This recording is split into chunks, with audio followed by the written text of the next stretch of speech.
I was playing Pokemon Violet recently, and despite a lot of problems, it was a big leap forward from previous Pokemon titles in terms of open narrative. It wasn't perfect by any means, but it was a refreshing change from the usual linear script. The improvements in this department, however, make the places where it fails a lot more noticeable. The illusion of choice can be really frustrating. There's a part where you reach the Elite Four, and you must do an entry interview before you can proceed to the battles. The interviewer asks you why you came there. Naturally, I chose the option that aligned with my playstyle. I was there to catch more Pokemon. It turned out to be the wrong answer, and I ended up failing the interview. This made me really frustrated because I didn't want to choose that I wanted to be the champion, which was the correct answer.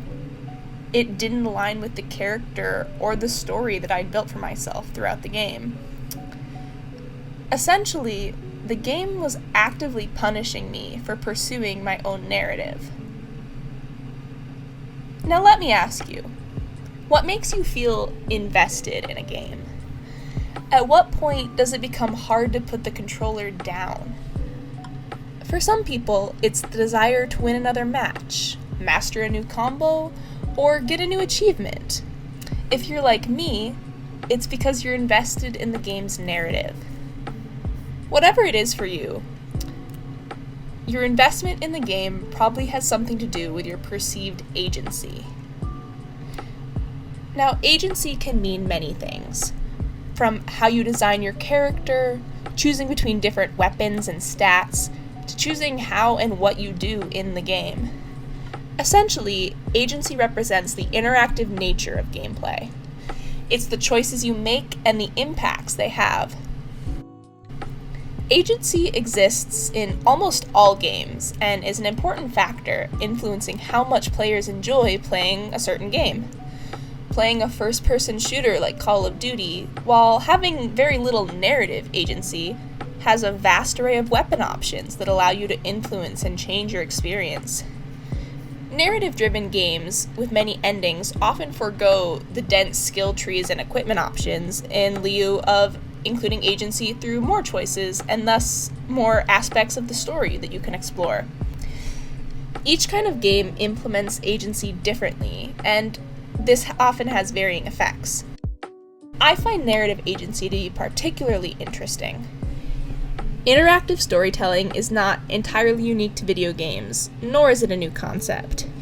Choose-your-own-adventure books have existed for decades, and TTRPGs like D&D carry on the mantle in a multiplayer setting. But how do video games adapt to this type of storytelling? How can game developers put you into the narrative? Is there a benefit to playing through a narrative instead of just watching it like you would with a movie? It's much harder in the limited scope of video games to include varying and changing choices without human moderation. The limits and payoff of coding can only take us so far. However, the simple act of making a decision, or more accurately, utilizing your agency, impacts your view on the narrative and your overall experience playing the game. Within their current limitations, how can games create agency? Interestingly, research shows that actual agency matters much less than how much we perceive agency to exist. Our perception of whether the decisions we make will have relevance is more impactful than whether any outcomes actually change, which is something game designers use to their full advantage, creating an illusion of agency rather than the real deal. The illusion of choice is a powerful tool in game design, but only when players aren't aware of it. Persuasion can influence us in predictable ways, often without us even knowing. Tricks like visual highlighting can subconsciously motivate players to act in one way versus another without realizing the choice they made was laid out by the developers at all. Other times, this can be seen in things like dialogue trees. Sometimes responses are written in a way that they make sense regardless of what the player said, Or they only have one unique line of follow-up dialogue that doesn't change the direction or outcome of the conversation. The act of choosing in and of itself is often important. What makes the payoff matter is whether the players are engaged at the moment and felt like they made an impactful decision. Quickly clicking through dialogue that doesn't have any real impact on the game does not make players feel like they're engaging with a story, the same way that decisions with clear consequences do. Perceived agency can be increased through more than just providing meaningful choices. The desirability of the consequences and the player's control over the situation can also increase the way we perceive agency and the amount of engagement we feel with the narrative. Let's take a look at both of these aspects in turn. Desirability is what makes choices feel difficult. When you're presented with a choice where there is a clear right and wrong answer, this does little to affect agency since there is a correct choice to make. Presenting players with choices where all options can be considered desirable, maybe in different ways, passes the onus of decision-making onto the player, granting them more agency since there's no right or wrong thing to do. Control, on the other hand, is influenced by the intention to achieve a certain outcome, as well as the connection between the action and the outcome. When players can predict and achieve certain desired outcomes when they make decisions, this increases the amount of agency they feel. On the contrary, when there's a disconnect between what the player wanted or expected and what really happens, then they perceive less agency within the narrative. One of the struggles game designers face when they create games is catering to different consumer bases. What someone perceives as a desirable outcome will vary depending on personality type, play style, making it different to provide everyone with the most desirable action to maximize their agency. In a study by Karina Ehrenbeide, researchers found that people who were physically making decisions in video games had a higher physiological response than those who were simply watching others make decisions in video games. Players get more enjoyment out of and investment in the narrative when they are the ones in control of the story themselves. Adapting the story to your preferences and knowing your decisions matter will elicit higher biomarker readings than watching someone make the exact same decisions. This interactive nature of video games is what sets them apart from other forms of non-interactive media. There is a distinct difference between watching a horror movie and playing a horror game yourself. It's easy to stare at the screen and critique the actions of characters that we can't influence, but it's much harder to make those decisions ourselves when we're put in their shoes. Fear feels different when it comes at the consequences of your own actions. Until Dawn is an interactive horror game with an emphasis on the impact of player decisions. Using a mechanic called the butterfly effect, players can see exactly how their actions, sometimes innocuous, come back to influence the flow of the story.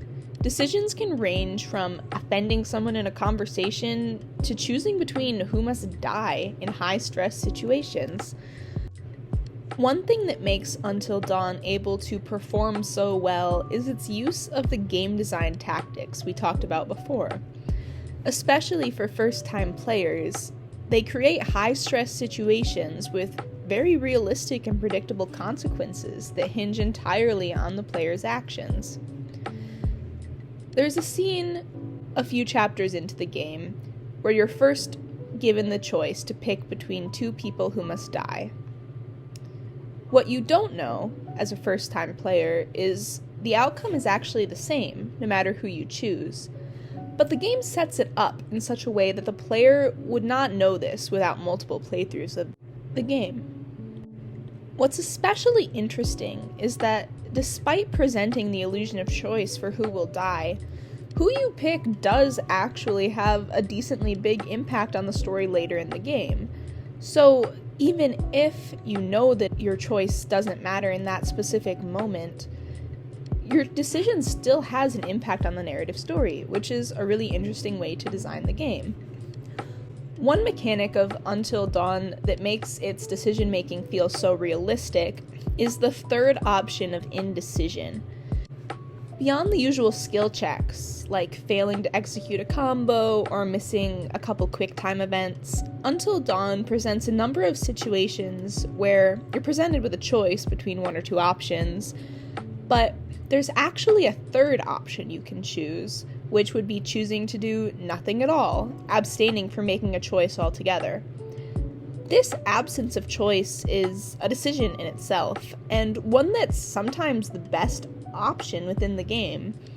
There's another point where, under high pressure, the player is given the choice between killing two characters again.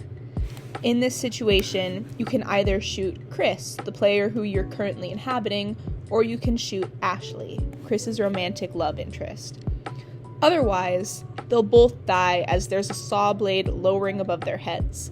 This situation is perceived as high stress, with no right option, and it puts players in a position where they will likely make quick, intuition-based decisions.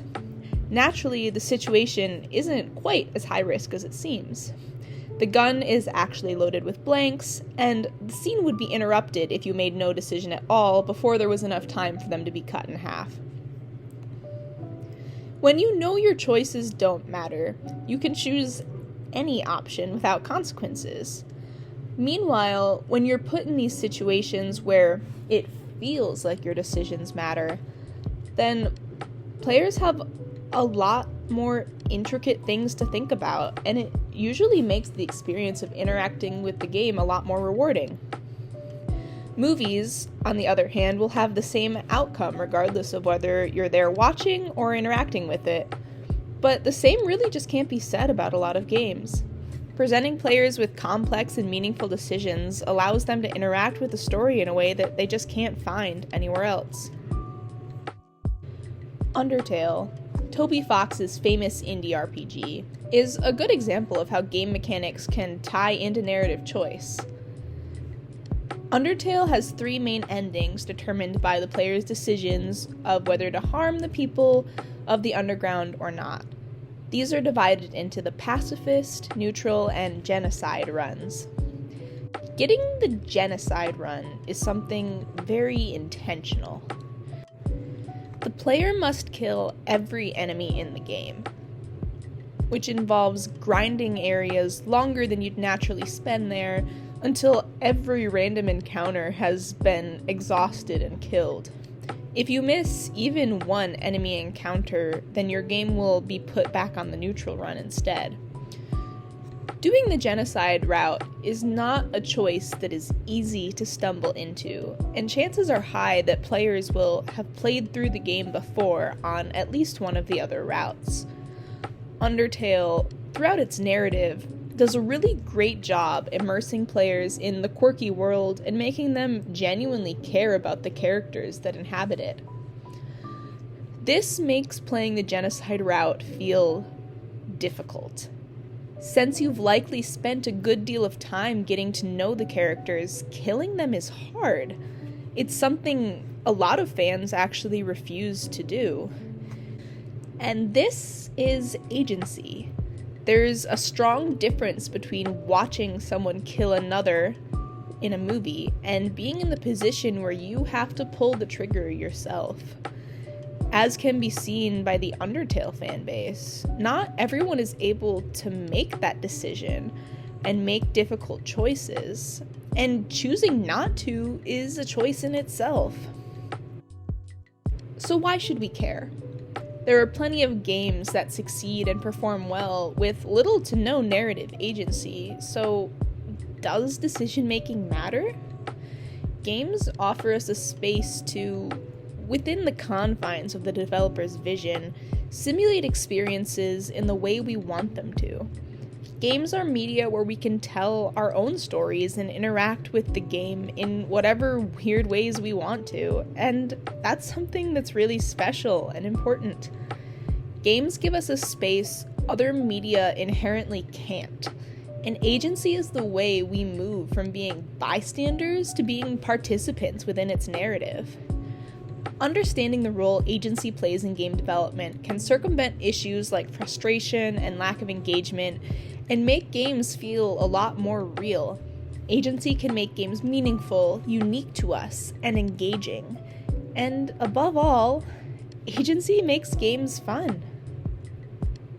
Thanks for watching, and let me know what you think in the comment section down below.